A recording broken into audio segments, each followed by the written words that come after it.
Okay, real talk. You know that one person in your life who could watch their house burn down and just be like, well, that's suboptimal? The friend who got dumped via text after a 3-year relationship and showed up to brunch the next day like, so anyway, I'm thinking about getting bangs? Yeah, we all have that person. And if you don't have that person, congratulations, you are that person, and we need to talk. Because here's the thing.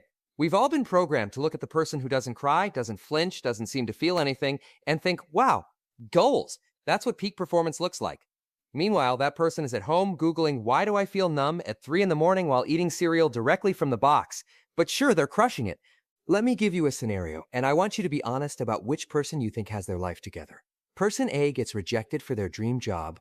They cry in their car for 20 minutes, call their mom, eat an inadvisable amount of ice cream, journal about it, and then slowly start applying to other places while processing their disappointment. Person B gets the same rejection email, deletes it, goes for a run, and tells everyone, I didn't even want that job anyway, the commute would have been terrible. They've moved on in approximately 4 minutes. If you picked person B, your emotional intelligence has been hacked by capitalism and hustle culture, and it's time for a factory reset. Here's what's actually happening in your brain when life decides to roundhouse kick you in the feelings. Your amygdala, which is basically your brain's overly dramatic security guard, starts screaming, red alert, feelings detected. This is not a drill. It floods your system with stress hormones like it's preparing you to fight a bear, except the bear is actually just the fact that your crush left you on red for 6 hours. Your amygdala doesn't know the difference. To your amygdala, all threats are bear-sized. Now here's where it gets interesting. You've got two options. Option 1, you actually feel the feeling. You let it be uncomfortable and weird and messy, and eventually, your prefrontal cortex, the adult in the room, helps you process it and integrate it into your life story. Option 2, you shove that feeling into a mental closet, lean against the door, and pretend everything's fine while that feeling bangs around in there like a raccoon that got into the trash. And look, option 2 works great for like a week, maybe a month if you're really committed to denial. But researchers at the University of Texas discovered something absolutely wild. When you suppress your emotions, your body doesn't calm down. It ramps up. Your heart rate increases. Your blood pressure goes up. And here's my favorite part. The people around you can feel it. They can't explain why, but they start feeling anxious around you too.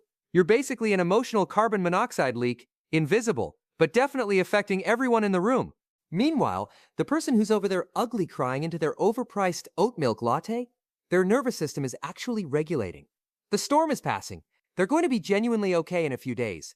But you're going to be fine for 6 months and then have a complete meltdown because someone used your special mug.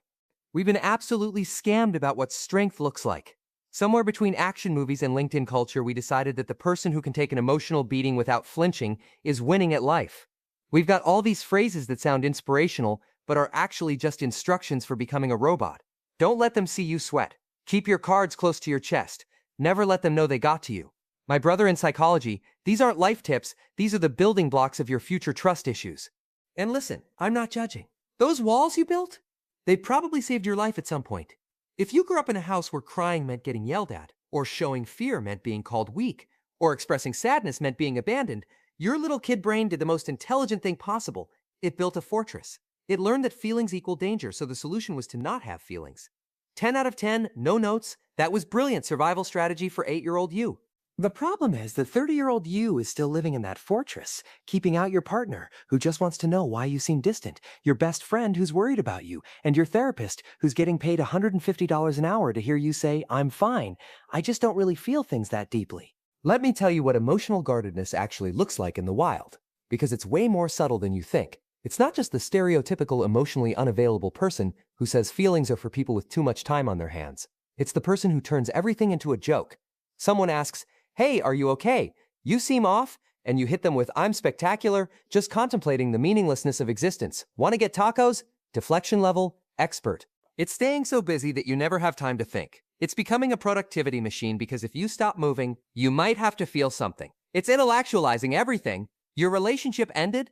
Well, you've already read 3 psychology articles about attachment styles, and you can explain exactly what went wrong from a neurological perspective. You've got the analysis down. You just somehow skip the part where you actually feel sad about it. It's being the therapist friend who gives everyone amazing advice but never talks about your own problems. It's saying, I'm over it about something that happened literally yesterday. It's pride in how quickly you bounce back, how little things affect you, how you're basically made of Teflon and emotional resilience. Except Teflon is a non-stick surface, and you know what else doesn't stick? Connection, growth, actual healing. Here's a concept that's gonna blow your mind.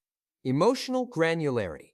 Fancy term, simple idea. It's your ability to identify specific emotions instead of just lumping everything into fine, stressed, or vibes are off. Lisa Feldman Barrett, a neuroscientist who's basically the Beyoncé of emotion research, found that people who can say, I'm feeling disappointed about work, anxious about money, but actually pretty content about my relationships, do way better mentally than people who just say, I'm fine or things are rough. Because here's the thing, you can't fix what you can't name. If everything is just fine or whatever, you're trying to navigate life with an emotional vocabulary of like 5 words. That's not strength. That's like trying to paint a masterpiece with only brown and beige. Technically possible, but why would you do that to yourself? Real mental strength looks nothing like what Instagram told you it looks like. It's not the person who never cries. It's the person who cries when they need to and still shows up for their life the next day. It's not the person who never gets hurt. It's the person who can say, that hurt me, instead of pretending it didn't happen and then passive-aggressively bringing it up 6 months later during an unrelated argument about dishes. It's the difference between being controlled by your emotions and being informed by them. The emotionally guarded person thinks feelings are the enemy. The mentally strong person knows feelings are data. Sometimes annoying data, sometimes data that shows up at inconvenient times, but data nonetheless. Think about it like weather. The emotionally guarded person builds a bunker underground and pretends weather doesn't exist. Sure, they're dry, but they're also in the dark, eating canned beans, wondering why they feel so disconnected from the world. The mentally strong person? They check the forecast, they've got an umbrella and a good coat, and they know how to walk through a storm without pretending it's not raining. They get wet sometimes, they deal with it. They don't lose their minds every time a cloud appears. And can we talk about how absolutely exhausting emotional guardedness is? Like, nobody warns you about this part. Suppressing your feelings takes enormous mental energy. Your brain is running a full-time security operation, keeping all those emotions locked in the vault, and you're wondering why you're tired all the time and can't remember where you put your keys. Scientists did brain scans and found that emotional suppression literally impairs your memory and increases mental fatigue. You're using so much RAM on pretend everything is fine.exe that you don't have enough left over for basic human functioning. So how do you know which one you are? Here's a fun little diagnostic. When something hurts you, do you actually feel it? Or do you immediately jump to the analysis and solution phase? Well, that happened. Here's what I learned. Moving on. When someone who cares about you asks, no, but really, how are you doing? Do you trust them with the truth, or do you perform okayness like you're auditioning for the role of person who has it together? When you're alone with your thoughts, can you just sit there? Or do you need to immediately put on a podcast, scroll TikTok, reorganize your closet, anything to avoid being alone with yourself? If you can't sit with yourself for 5 minutes without distraction, I'm going to gently suggest that maybe you're not as fine as you think you are. Here's the plot twist that nobody prepared me for. The strongest thing you can do is let yourself break sometimes. Not shatter into a million pieces permanently, but crack open enough to let the light in and the pain out. The fortress you built might feel safe, but it's also lonely. You're in there by yourself, keeping out the very people who could actually help you carry the weight. You don't have to be fine all the time. You don't have to have it figured out. Mental strength isn't about being unbreakable. It's about knowing how to put yourself back together and being brave enough to ask for help with the pieces you can't reach alone. So if this is hitting a little too close to home, drop a comment. Are you team feeling my feelings, or team feelings are a conspiracy invented by big therapy? And hey, if you want more psychology that explains why your brain is constantly betraying you, subscribe. Because trust me, we're just getting started and your emotional fortress has a lot more rooms we need to explore.